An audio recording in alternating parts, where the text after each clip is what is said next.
기록. 자, 기도하고 시작하겠습니다. 하나님 아버지 너무나 감사합니다. 오늘 또 우리 청년 모임을 허락해 주셔서 감사합니다. 우리 청년들이 각자 자리에서 하나님 말씀대로 잘 성장할 수 있게 해주시고 또 이 귀한 시간은 헛된 시간 되지 않게 주님께서 함께하여 주시옵소서. 마태복음 통해서 하나님을 잘 배우고 또 하나님의 은혜를 잘 적용할 수 있는 시간 되게 하옵소서. 예수님의 이름으로 감사하며 기도합니다. 아멘.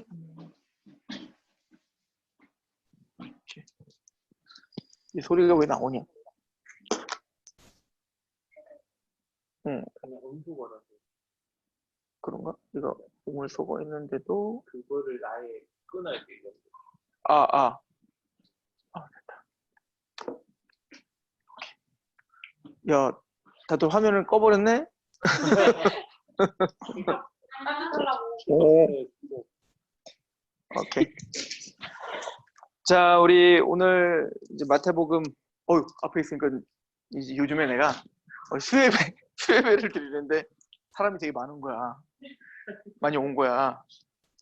근데 내가 적응이 안 돼갖고 눈을 어디다 둬야 될지 모르겠는 거야. 2달 만에 사람을 만나니까. 자, 마태복음. 우리 오늘 이제 마태복음, 이제 청년들이랑 할 거는 마태복음을 우리가 그렇게 전체적으로, 잠시만.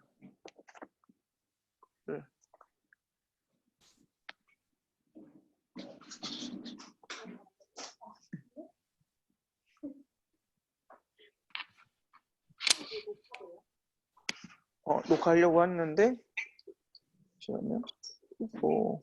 비디오 보기를 이것만 보게 될 텐데. 말리는 거야.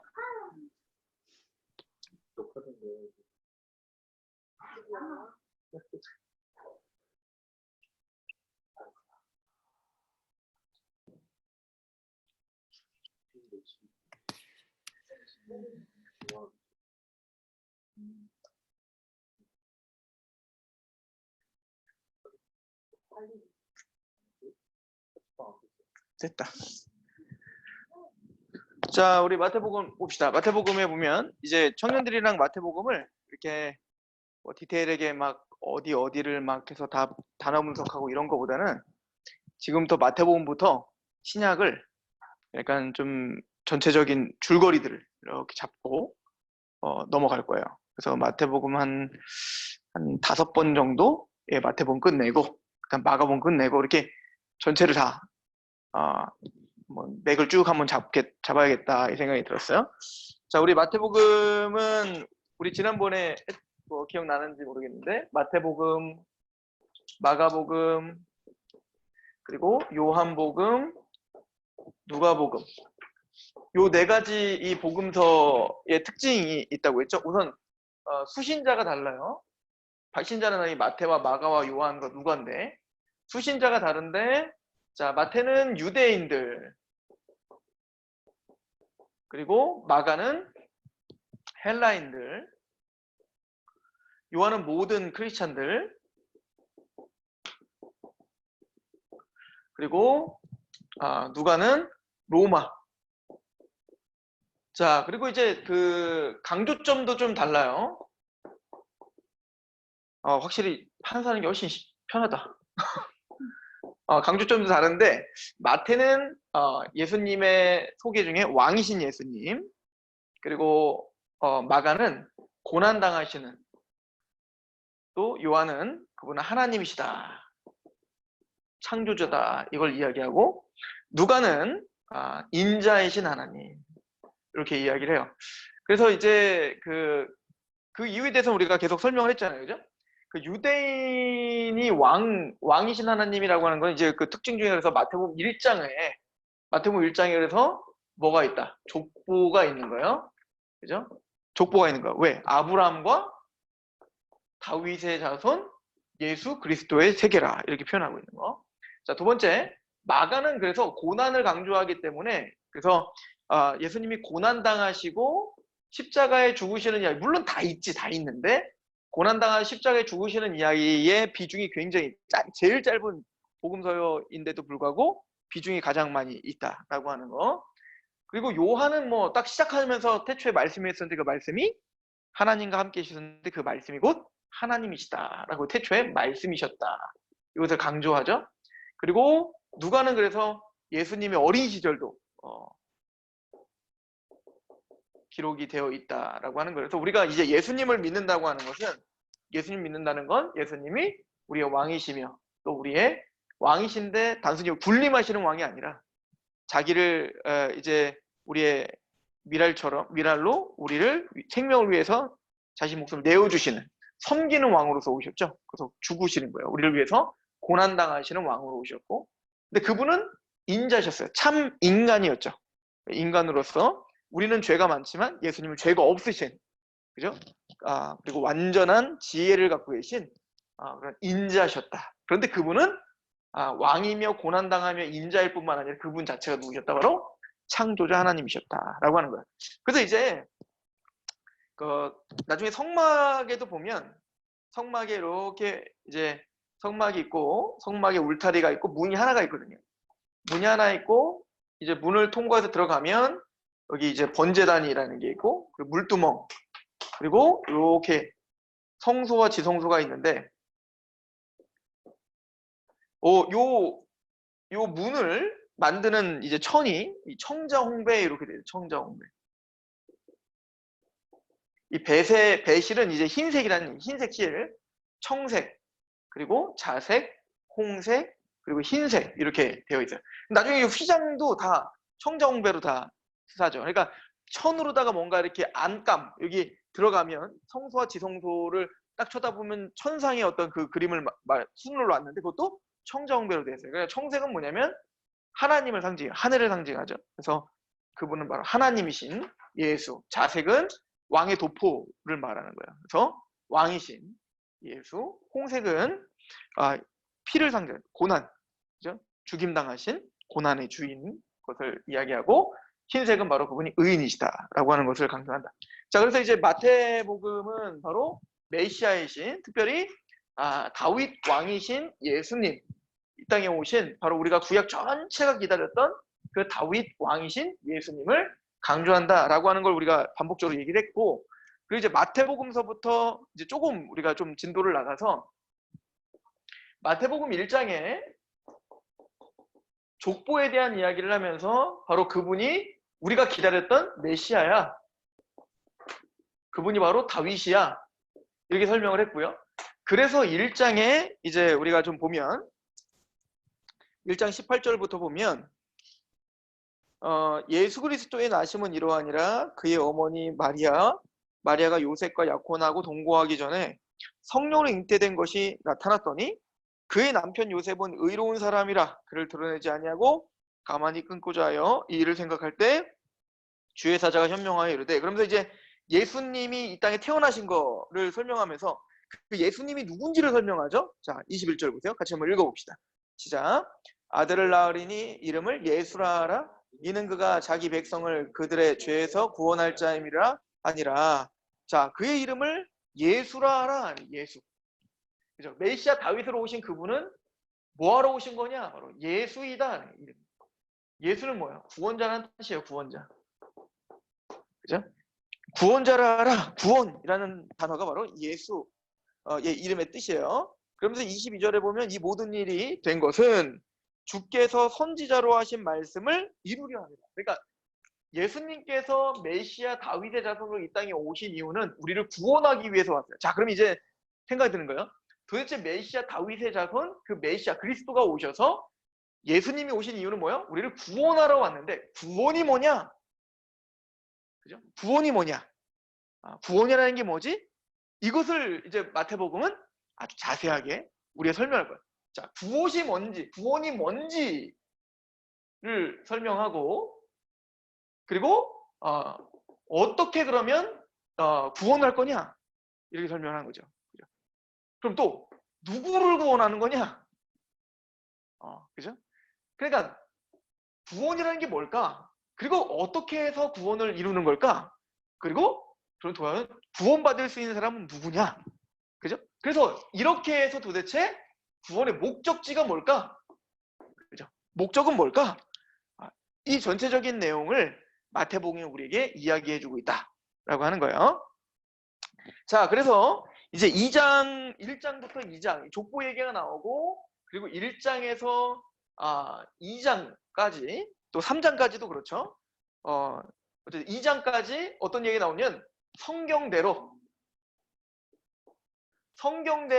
예수님께서 예언의 성취로 오셨다. 이 얘기를 계속해요. 그래서 좀 전에 우리가 본 것처럼 선지자로 하신 말씀을 이루려 함이라. 그래서 예수님의 일거수일투족, 그러니까 예수님이 베들레헴에서 태어나셨다, 또 예수님이 애굽에 잠깐 갔다 오실 거다, 이런 모든 것들이 이제 기록이 되면 거기에 항상 붙는 게 뭐냐면 선지자가 하신 말씀대로 이루어졌다 이거야. 그러니까 예수님의 말씀은 그게 다 몇 가지가 되냐면 한 50가지가 돼요. 그러니까 예수님의 이 땅에 모든 태어나시고 공생에 십자가에 죽으시고 부활하고 승천하는 모든 것이 다 하나님의 말씀 그대로 성취된 거야. 그래서 이거를 요한복음은 굉장히 잘 설명하고, 요한은 태초에 뭐가 있었다? 말씀이 있었다. 그러니까 사실은 예언이 먼저 있고 예수님이 있는 게 아니고 이미 그 예수님이 이미 성취자로 태초부터 계셨던 거야. 그리고 그 예수님을 증거하기 위해 사실은 선지자를 통해서 보내줬던 거고, 그리고 그 선지자 한 말을 그대로 성취된 분이 바로 예수님이다, 이 얘기를 하는 거죠. 자, 그러면 우리가 1, 2장부터 그럼 그 메시아, 우리의 메시아이시며 다윗이며 예수이신 구원자이신 그분이 구약의 성취대로 이 땅에 오셨습니다. 이걸 설명을 했어요. 그러면 뭘 위해서 오셨다? 구원을 위해서 왔다. 자, 그럼 구원을 위해서 왔다면 제일 먼저 구원을 위해서 해야 될 게 있어요. 그건 뭐냐면 바로 3장에 그 얘기가 나옵니다. 자, 3장에 누가 나오냐면 세례 요한이 나와요. 그죠? 세례 요한이 나와서 세례 요한이 외치는 게 뭐야? 회개하라, 천국이 가까웠다, 이 얘기인 거예요. 회개하라, 천국이 가까웠느니라, 이렇게 이제 설명을 하는 겁니다. 그래서 이제 3장을 한번 보시면 3장 1절에 그때 세례 요한이 이르러 유대 광야에서 전파하여 말하되 회개하라, 천국이 가까웠다, 이렇게 말을 하고 있죠. 자, 회개하라, 천국이 가까웠느니라. 자, 이 얘기는 뭐냐면 지금 예수님이 구원자로 오셔서 구원이 뭔가를 설명하기 위해서는 먼저 뭐부터 설명해야 되냐면 죄가 뭔지를 설명해요. 그죠? 그래서 우리 모두는 다 죄인이다, 이거를 선포하는 게 사실은 복음의 시작인 거예요. 그래서 그 예수님도 사실은 처음에 복음을 선포하셨던 내용이 마가복음에 나와 있는데, 우리가 지난번에 이것도 좀 찾아봤는데요. 마가복음 우리 1장을 보시면, 자, 마가복음 이렇게 설명하고 있어. 예수님에 대한 소개를 하면서 마가복음 1장 우리 14절, 요한이 잡힌 후에 예수께서 갈릴리에 오셔서 하나님의 복음을 전파하셨다. 그러니까 세례 요한이 먼저 전파하고 난 다음에 세례 요한이 이제 잡히지. 그리고 예수님이 공생애를 시작하시면서 제일 먼저 선포하신 게 복음을 선포하셔서, 복음이 뭐예요? 15절에 이르되 때가 찼고 하나님 나라가 가까이 왔으니 회개하고 복음을 믿어라. 그죠? 회개를 선포했단 말이야. 그러니까 우리가 죄인이야, 이걸 설명을 하는 거예요. 자, 그래서 3장에는 바로 그런 회개에 대한 이야기가 있고, 자, 7절 한번 봐봐요. 3장 7절. 마태복음 3장 7절에 보면 세례 요한이 아주 심각한 이야기를 해요. 세례 요한이 회개하라, 여기까지는 괜찮았는데 뭐라고까지 얘기하냐면 3장 7절에 요한이 많은 바리새인들과 사두개인들이 세례 베푸는 대로 오는 것을 보고 이르되 독사의 자식들아, 누가 너희를 가르쳐 임박한 진노를 피하러 하더냐?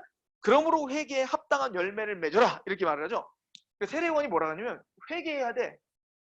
왜? 니들은 뭐야? 독사의 자식들이야. 자, 이거를 어떻게 이해해야 되냐면 이 독사의 자식들이라는 것을 단순히 바리새인과 서기관들에게만 국한된 얘기가 아니라고 받아들여야 돼요. 지금 얘네들이 독사의 자식들이라고 지금 그 욕먹는 이유가 뭐냐면, 세례는 뭐냐면 나중에 말하겠지만 회개의 세례란 말이에요. 회개의 세례. 세례 요한은 회개의 세례를 베풀었다, 이렇게 표현한단 말이에요.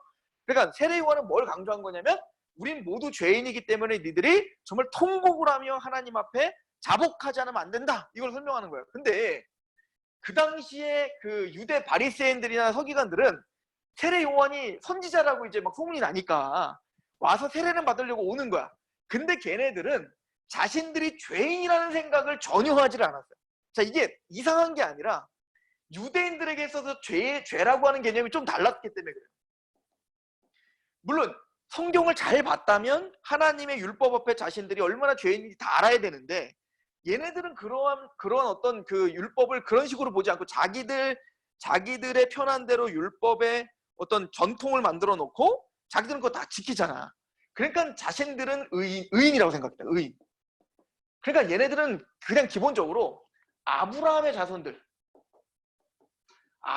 자손은 택함 받았기 때문에, 그리고 택함 받고 뭐를 갖고 있어? 아브라함과 나중에 모세를 통해서 주신 우린 율법을 갖고 있는 민족이기 때문에, 게다가 율법을 얼마나 잘 지켜. 그러니까 우리는 뭐다? 의인이라고 생각을 하고 살았다고. 자, 그런데 그럼 죄인은 누구냐면 이방인들이 죄인이야. 의인인 우리를 우리를 핍박하고, 특히 로마 의인들을 지금 괴롭히고 있는 저 이방인들이나 다 죄인들이지, 유대인은 죄인이 아니라고 생각을 했던 거야. 게다가 유대인들 중에 근데 죄인이 있어. 누구? 확연하게 죄인으로 딱 낙인 찍힌 사람들이 있지. 자기들의 잣대로. 그게 그 대표적인 사람들이 누구야? 병든 사람들.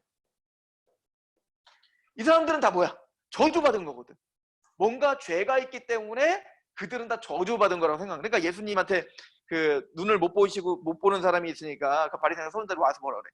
얘네들은 누구의 죄 때문에 이렇게 된 겁니까? 이렇게 말하잖아요. 그러니까 예수님이 누구의 죄 때문이 아니라 하나님 영광을 위한 거야. 죄랑 상관없어 이놈아. 이렇게 말하는 거 아니야?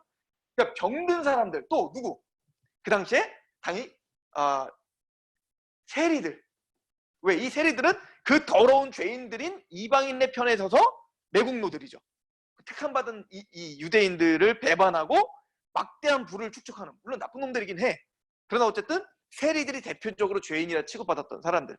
또 누굴까요? 당연히 창녀들. 그 당시에 이런 그룹들이 뭐라고 생각했냐면, 특히 이제 또 이방인, 이런 그룹들이 죄인이라고 생각했지 자기들은 죄인이 아니다라고 생각한 거야. 그래서 우리가 마태, 마가, 누가, 요한을 쭉 보면 예수님은 사실은 다 누구 편에 서 있어? 바리새인과 서기관 편에 서 있지 않고 병든 자, 세리, 창녀, 이방인, 이들 편에 서서 진짜 죄가 뭔지 보여주면 이들이 바로 진짜 죄인이야. 이 대결 구도가 있는 게 바로 마태복음이에요. 그러니까 진짜 죄가 뭐냐? 이거를 사실은 알려주는 것이 바로 마태복음이다 라고 하는 것을 우리가 볼 수가 있는 거예요. 자, 그래서 회개하라, 천국이 가까웠다 라고 이야기를 하고, 자, 4장 18절에 보면 이제 우리 요 3장도 좀 다 보고 갑시다. 3장 13절에, 자, 그래서 이제 회개의 세례를 막 베풀고 있는데 누가 오시냐면 예수님이 오세요. 그죠? 예수님이 오셔갖고 나 세례 줘라 이러잖아요. 자, 근데 또 하나 또 짚고 가야 될 게 있다. 자, 세례 요한이 진짜 너희들은 독사의 자식들이야. 이게 사실은 제일 심각한 욕이거든요. 독사의 자식들. 니들이 바로 독사의 자식들이다 라고 이야기할 땐 사실은 이 독사의 자식들이라는 것은 나중에 예수님도 이 얘기를 해요. 예수님도 얘기를 하는데, 자, 요 얘기는 요한복음을 잠깐 가볼까요? 요한복음 8장.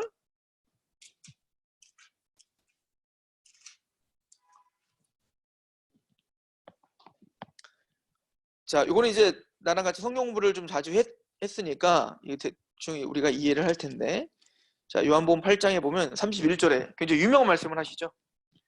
그러므로 예수께서 자기를 믿는 유대인들에게 이르시되 너희가 내 말에 거하면 참으로 내 제자가 되고 진리를 알지니 진리가 너희를 자유롭게 하리라. 그러니까 난 뭐하러 왔냐면, 구원이라는 건 뭐냐면, 자, 구원이 뭐냐면 자유케 하는 거야. 해방되는 거야. 그죠? 구원이라는 게 뭐냐면 해방이야. 자, 그래서 그 이스라엘에게 구원하면 딱 떠오르는 장면이 뭘까?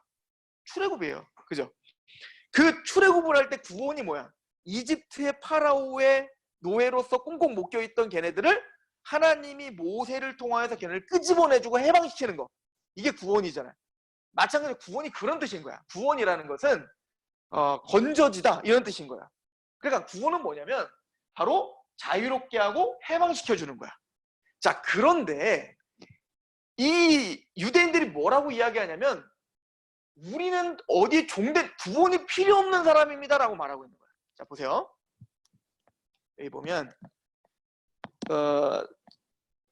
33절에 그들이 대답하되 진리치 진리 자유롭게 할 거야 이랬더니 그들이 대답하되 33절에 요한복음 8장 우리가 아브라함의 자손이라 남의 종이 된 적이 없거늘 어째 우리에게 자유롭게 우리는 구원받을 이유가 없다. 왜?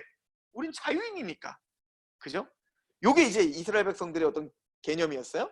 자, 그랬더니 34절에 예수께서 대답하시되 진실로 진실로 너에게 이르노니 죄를 범하는 자마다 뭐다? 죄의 종이다. 니들은 뭐라는 거야? 다? 죄를 범하지 않는가? 그러므로 너희는 죄의 종이다. 그랬더니 이걸 받아들일 수가 없어. 유대인들이. 무슨 죄의 종이야? 그리고 우리가 뭐라고 하냐면 그래서 뭐라고 하냐면 봐봐요. 35절에 종은 영원히 집에 거하지 못하되 아들은 영원히 거하나니 그러므로 아들이 너희를 자유케 하면 너희가 참으로 자유로우리라. 나도 너희가 아브라함의 자손인 줄 안다. 그러나 내 말이 너희 안에 있을 곳이 없으므로 나를 죽이려고 하는도다. 나는 내 아버지께서 본 것을 말하고 너희는 너희 아비에게서 들은 것을 행하느니라. 자, 그랬더니 얘네들 뭐라고 하냐? 웃기지 마. 우리 아비는 누구다? 아브라함이야. 우리 아브라함의 자손이라고. 이렇게 말을 해요. 39절에 대답하여 이르되 우리 아버지는 아브라함이라 하니 예수님께서 뭐라고 하는지 보세요. 너희가 아브라함의 자손이었다면 아브라함이 행한 일들을 할 것이거늘 지금 하나님께 들은 진리를 너희에게 말하는 사람인 나를 죽이려고 하는도다. 아브라함은 이렇게 하지 아니하였다. 너희는 너희 아비가 행한 일을 하는도다. 대답하되 우리가 음란한 데서 나지 않아였고 아버지는 한 분뿐이지 곧 하나님의 자손이다. 자기들이 이제 유대인들이 그러는 거야. 그러더니 이 예수님이 뭐라고 하죠? 아주 중요한 얘기를 하는데 여기 보니까 43절 어째 내 말을 깨닫지 못하느냐? 이는 내 말을 들을 줄 알지 못함이라. 자, 지금 굉장히 중요한 걸 지적하신 거예요. 지금 예수님의 말씀을 깨닫지 못하고 있어. 왜 그러냐면 걔네들은 지금 깨달을지를 못하는 그런 어떤 수준인 거예요. 왜 그런가? 44절 너희는 너희 아비 마귀에게서 났으니 너희 아비의 욕심대로 너희도 행하고자 하느니라. 그는 처음부터 살인자여 진리가 그 속에 없으므로 진리에 서지 못하고 거짓말을 말할 때마다 제 것으로 말하나니 이는 그가 거짓말쟁이요 거짓의 아비가 되었음이라. 내가 진리를 말하면 너희가 나를 믿지 않았다. 그리고 뭐라고 하냐면 너희 중에 누가 나를 책책겠는가? 죄를 책책겠는가? 내가 진리를 말하는데 어찌하여 나를 믿지 아니하느냐? 하나님께 속한 자는 하나님 말씀을 듣나니 너희가 듣지 아니함은 하나님께 속하지 않았고 너는 누구에게 속했다? 너희 아비 마귀에게 속했다. 이게 독사의 자식들이란 뜻이야. 그러니까 지금 너희들은 다 뭐라는 거야? 니들 아브라함 자손이라 자꾸 이야기하는데 너희들은 죄와 어디? 사탄에 속한 자들이다. 이게 한마디로 말하면 독사의 자식들아 얘기인 거야. 그죠? 자, 그러므로 너희들은 어디서 건져지는 게 구원이냐면 바로 이 죄와 사탄의 권세에서 건져지는 게 구원이야. 그죠? 게다가 아까 이 죄와 사탄의 권세 가운데 종노릇하고 있는 특징이 뭐냐면 내 말을 듣지를 못한다. 지금 요한복음이 아주 잘 설명해놨는데요. 요거만 기억해놔도 마태복음 전체가 다 이해가 돼요. 왜냐면 이거를 설명하기 위해서 마태복음은 계속 이제 모든 사건들이 여기에 다 결부가 되어 있는 거야. 자, 어떻게 결부가 되어 있는지 오늘은 그 맛배기만 좀 보려고 하는 거예요. 마태복음으로 다시 가봅시다. 자, 마태복음 3장에 굉장히 중요한 우리가 좀 기억해야 될 사건이 있는데 세례 요한이 예수님이 세례 요한에게 와서 나 세례 좀 줘라 이랬어요. 그랬더니 세례 요한이 뭐라고 하냐면 아니 내가 당신한테 세례를 받아야 되는데 어떻게 내가 당신을 세례를 줍니까? 당신은 거룩하신 분인데 맞는 말이죠. 왜? 세례 요한의 세례는 뭐냐면 아까도 말했지만 무슨 세례? 회개의 세례란 말이야. 그러니까 그 당시 이제 침례를 받는 건데 물속에 완전 들어감으로 뭘 상징하는 거야? 우리는 독사의 자식들입니다. 그래서 독사의 자식들이기 때문에 우리는 죽어마땅합니다. 그래서 물속에 들어감으로 내가 죽을 수밖에 없는 자임을 선언하는 거예요. 그리고 거기서 물에서 나오면서 그래서 나는 하나님으로부터 다시 태어나야 되며 다시 하나님으로부터 이 물속에 들어갔다 나오는 걸 통해서 뭘 상징적으로 보여주는 걸까? 출애굽에 노예로 살고 있었던 그 이스라엘이 홍해 물속에 들어가 사실은 다 수상당해 죽은 거야. 근데 모세를 통하여 하나님이 은혜를 주셔서 그 홍해에서 건져주심으로 우리는 이제 홍해에서 건지고 광야에서 제일 먼저 주신 게 뭐야? 하나님 율법 주셨잖아요. 하나님의 백성 제사장 나라로서 사는 자가 되었습니다. 이제는 우리는 노예가 아니요 하나님의 노예가 되어 하나님의 백성이 되었습니다. 이게 사실은 세례의 의미인 거예요. 그러기서 우리는 다 죽어 마땅합니다. 이걸 고백해야 되는 거죠. 그래서 사실은 40년 동안 40년 광야를 살잖아. 그 이스라엘이 40년 광야를 살면서 이스라엘이 배워야 되는 게 뭐냐면 우리가 바로 바로입니다. 이걸 깨달아야 되는 거예요. 무슨 얘기냐면 지금 홍해를 건너고 왔잖아. 근데 10가지 재앙을 하나님이 보여주셨음에도 불구하고 이스라엘 백성들은 이집트의 파라오는 어떻게 했어요? 그 어려움 가운데 고난 가운데 하나님 내가 보내줄게요 했다가 끝내는 어떻게 해요? 강팍하여 하나님의 말씀 앞에 순종하지 못하고 10번이나 하나님을 어기고 어떻게 했어요? 마지막은 홍해에서 심판당하고 죽어버리잖아요. 그런데 나중에 신명기에 보면 이스라엘 백성들은 뭐라고 하냐면 내가 니들한테 10번이나 너희들은 내 말을 10번이나 어떻게 했다? 목이 고든 백성들은 내 말을 듣지 않았다. 이걸 지적하는 거야. 무슨 얘기죠? 니들이 뭐라는 거야? 니들도 똑같은 놈들이다. 그러니까 니들도 어서 원래 죽어야 될 놈들이다. 원래 홍해에서 다 죽어 마땅한 놈들이야. 예를 들어서 이게 또 뭐랑 관련이 있어요. 방주 얘기잖아. 방주 얘기, 그지? 홍수로다가 모든 전 인류가 다 죽었어. 그죠? 죄가 관영함으로. 그런데 이 방주에 8명이 타고 있었는데 이 8명이 뭔가 대단해서가 아니라 하나님이 분명히 창세기 6장에 뭐라고 하냐면 노아는 은혜를 만났다, 입었다 이렇게 표현하고 있단 말이야. 노아는 은혜를 입었더라. 하나님의 은혜가 있어 구원받은 것 뿐이지 얘네들이 뭔가 잘난 게 아니었단 말이야. 그래서 얘네들은 나와가지고 제일 먼저 뭐 해야 되는 거야? 제사를 드리면서 맞습니다. 내가 죽어 마땅한 자인데 나를 대신하여 하나님께서 이 대속물로 주시고 우리 죄를 속죄하시고 여기서 건져주셨습니다. 항상 감사하며 살아야 되는 거라고.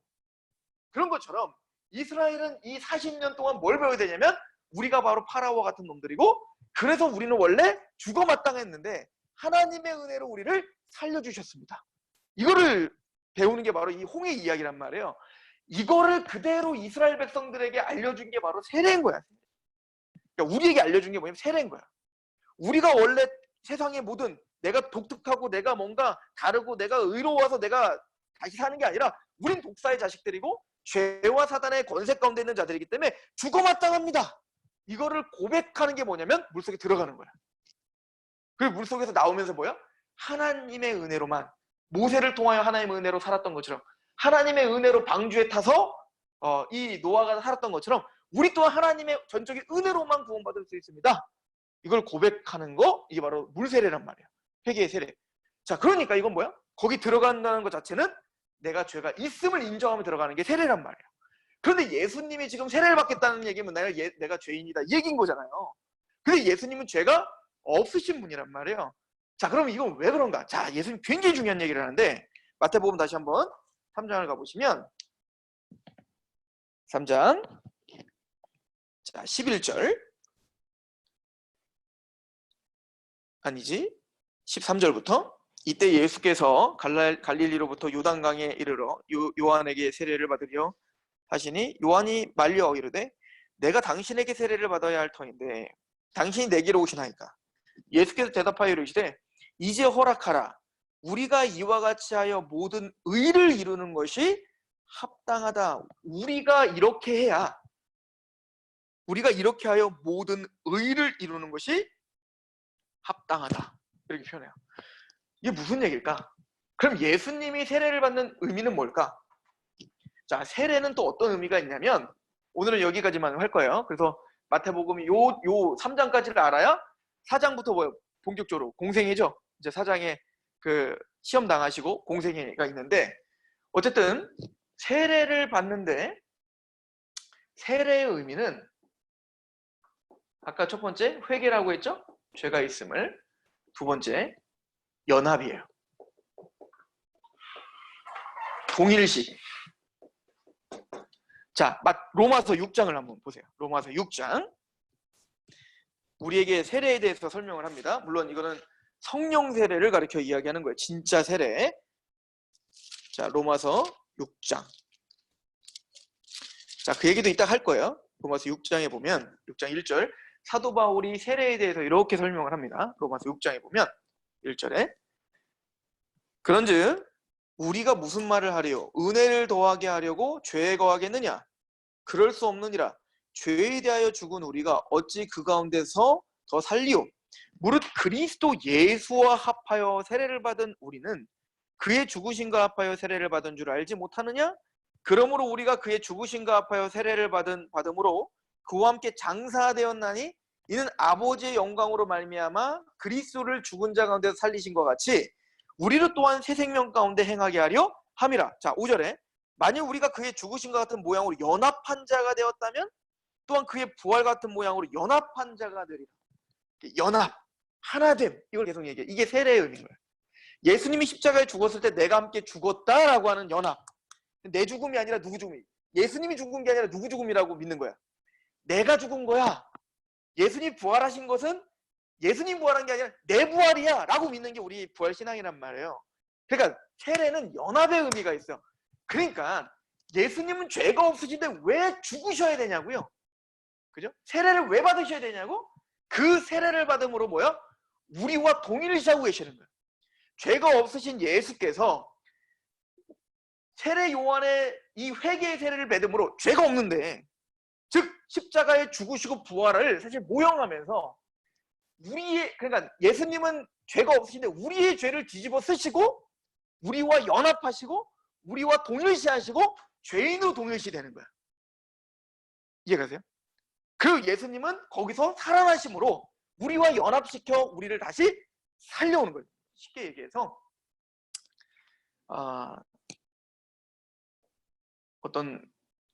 어떤 그 테러 집단에 사랑하는 자녀가 붙잡혔어, 포로로. 그러면 한 나라 대통령이나 어떤 고위관직이 야, 가서 데려와 라고 할 때 내 아들 때문에 내가 직접 갈 거야 라고 하는 거야. 그래서 어떻게 하는 거야? 직접 뛰어들어가 포로까지 잡혀 들어가는 거야. 일부러 자기야. 일부러 포로까지 잡혀 들어가서 그 딸이 있는 곳을 확인하고 거기서 그냥 정말 람보처럼 그냥 다 싹 쏴 죽이고 거기서 딱 데리고 나오는 거야. 그러니까 그것을 위해서 쉼터에 들어오는 거야. 이게 뭐냐면 세례인 거예요. 세례. 예수님 바로 이거 하러 오셨다는 거야. 자, 구원이 뭐지? 구원이라는 게 뭘까? 구원은 해방되는 거야. 어디서? 죄와 사탄의 권세에서 우리 해방되는 게 구원이야. 그러면 그 구원이 어떻게 이루어지는 거지? 그것은 바로 예수님의 대속제물을 통해서 되는 거야. 이걸 설명하는 거죠.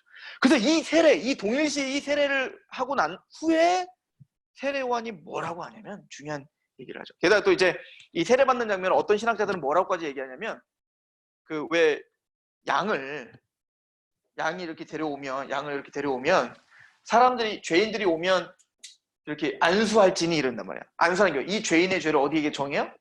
양에게 정하는 기도를 한단 말이에요. 그래서 어떤 신학자는 예수님이 십자가에 그 세례를 받는 장면이 바로 이 죄를 정하는 장면이다. 이렇게까지 얘기하시는 분이 있어. 제가 왜 그런 거 아니? 이 세례 요한이 그 누구 아들이야? 세례 요한이 누구 아들인지 알아요? 그 사가랴의 아들이죠? 우리 한번 가보세요. 누가복음.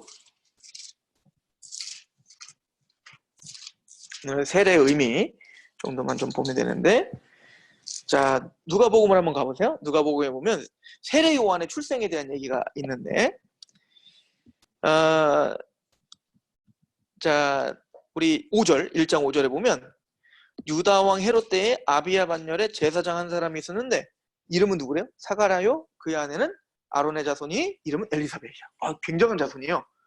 그러니까 세례 요한이 어디 가문이야? 제사장 가문이야. 제사장은 물려받는 거야. 그래서 어떤 신학자들은 세례 요한이 제사장으로서 전 인류의 죄를, 그러니까 택함받은 하나님 백성들의 죄를 양에게 지금 전가하는 장면, 동일시하는 장면을 하나님께서 상징적으로 보이는 것이다. 이렇게까지 이야기하는 사람들도 있어요. 자, 근데 또 이게 또 맞는 게 이 세례 요한이 세례를 받은 이후에 세례 요한에게 예수님 세례 받은 이후에 예수님 지나갈 때 이 세례 요한이 뭐라고 예수님을 소개하지? 요한복음 가보세요. 요한복음. 자, 요한복음 1장에 보면 세례 요한의 증언이 대해서 나오고 그리고 29절에 보면 이튿날 요한이 예수께 자기에게 나오심을 보고 이르되 보라 세상 죄를 지고 가는 하나님의 어린 양이다 라고 선포를 하지. 누가? 세례 요한이. 보라 세상 죄를 지고 가는 하나님의 어린 양이야 라고 설명을 하죠. 그래서 어쨌든 우리가 여기서 볼 수 있는 건 뭐냐면 예수님이 세례를 받는 의미가 뭐냐? 바로 죄인된 우리의 죄를 뒤집어 쓰시는 거야. 그래서 우리와 동일시하시는 거지. 그죠? 그래서 우리를 위해 십자가에 죽으시고 부활할 것을 이것을 통하여서 우리를 어디서 독사의 자식들인 우리, 즉 하나님의 말씀을 듣지 못하는 우리들을 그 죄와 무지에서 우리를 건져주시어 하나님은 우리에게 그 구원을 이루실 그 하나님이시다. 이거를 사실은 마태복음 1장에서 3장까지 이야기하는 거죠. 그러면 4장부터는 이제 4장의 광야, 예수님의 광야 이야기와 이제 5장부터 산상수훈 이야기가 나오는데 어쨌든 이제 그 이야기는 이제 다음 주에 4장을 하고 그리고 5장 이렇게 하도록 하겠습니다.